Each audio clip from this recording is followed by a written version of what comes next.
Good afternoon. We are going to talk about the text of Critical Literacy in Australia of Allan. And the first topic is a matter of context and standpoint. The author proposed a question for you to reflect about the reality of the educational purpose. So the question is, what happens when a radical education idea moves from the political outlines to become a key concept in state curriculum? So when we talk about radical ideas, we are talking about conservative thought and, of course, discrimination, prejudice, exclusion of minorities of the society. So post-colonial feminist and sociological theories propose a new critical educational project to develop the idea of the students. They started to analyze text with different types of discourse and to construct the idea that dominant discourse creates conservative thoughts and, of course, conservative societies. And the main idea of this purpose is to reevaluate some post-colonial things, post-colonial government, post-colonial economies. So we start to analyze that. From a sociological perspective, the work of literacy teachers is not about engaging individual group, personal voice, or skill development. And then he starts to talk the use of pronoun we in the text that includes the reader on the ideology of the text and the intent of the author. The second part of this text is from the theory to classroom practice, the name still related with the tasks of teachers do in the classroom to develop this main idea of the critical project. And they put some authors here. There is Foucault. In practice, you work with the ideologies of the text. Bourdieu, you see different types of discourse of power and authority, and Paulo Freire's vision, that is to read the world and then read the text. Of course, you first pass your intention, your own ideas for the text, and then you will interpretation this. And to finish, the author puts some 2 points that is important in this type of project. That is, see how the worlds of text work to construct their worlds, their cultures and identities, and B, use text as a social tools in ways that allow for a reconstruction of the same world. So we use text and we use different types to discourse to allow the students to change the society, and of course to combat conservative and exclusion discourse. The test presents to us a 4-resource model that brings to students a new way to study and to analyze tests.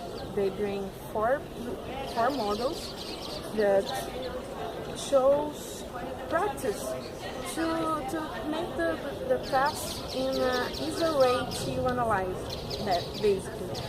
And the models are the coding practice model, that is to how can I crack this test? How can I deconstruct him and understand the meaning of him? And that is test meaning practice. That is basically the way you understand the test is you to read and know the ideas represented in the test. And that is the pragmatic practice. That is this model is to think how can I use this test in another composition? How can I mix these tests and make a sense of this? That is the critical practice. That is basically to think what's the intention of the test, what the author is trying to talk to me through this test. And the last one is the pragmatic practice. That is to think how the ideas represented in this task they work together and they complete themselves. But this model that is a problem, that it's a new model, and teachers are having a difficulty to implement this in schools because students have an imperative way about this different way to read, and it's growing the material and the methods that the teachers bring to schools to show the students that don't have a clear idea of this new method. And a lot of professors in Australia is still using the old method that includes nominalization, modes, and other things to prepare students. First, to identify genres inside the task, and second, to analyze how these texts construct in society. And because of the resistance of the students, they try to mix a little about the old model and the new for resource model. And there's a second school example in this that is to teach the teachers how to implement this in schools, and talks about lexicon and syntax, discourse, and how this can be included in classroom with the students and with a healthy discussion. And that example of literacy makes me to remember example of a school that I saw on internet that is called A Escola da Ponte. This is implemented on Portugal, and it's basically that the students of the school can learn what they want to. It's not about the traditional school. It's in fact that what you are interested in, and the students say, and the teachers start to work with these students in this interesting of him, because with this they can form a healthy student thinking that he is worthful to the area that he chose. And this for resource model is trying to make a little about this. I am going to conclude the same. The author mentions Marques' questions, which he thinks that the process of getting critical literacy into state schools might water down its potential for consequential social analysis and action. They also say that what sets Australian approaches to critical literacy apart has been the insistence on direct instruction in a sophisticated technical language for talking about text. First, it has enabled many teachers and schools to show conservative parents and communities how their children are engaging with grammar. Grammar, language, structure, and usually with a depth that their own schooling hasn't provided. Second, it has developed a constructive pathway between the biggest issues that have polarized North American literacy education. Australia has moved its approach on critical literacy on the following two parts.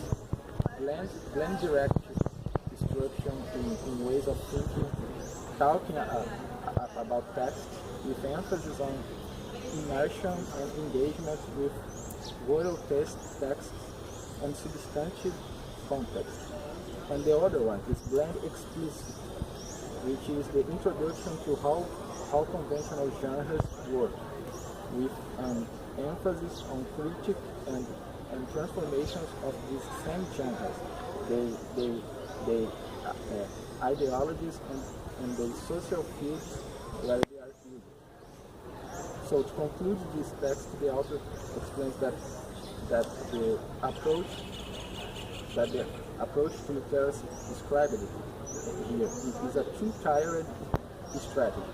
First, it emphasizes teaching students from the most risk groups about the practices and the process of exclusion and inclusion in social fields.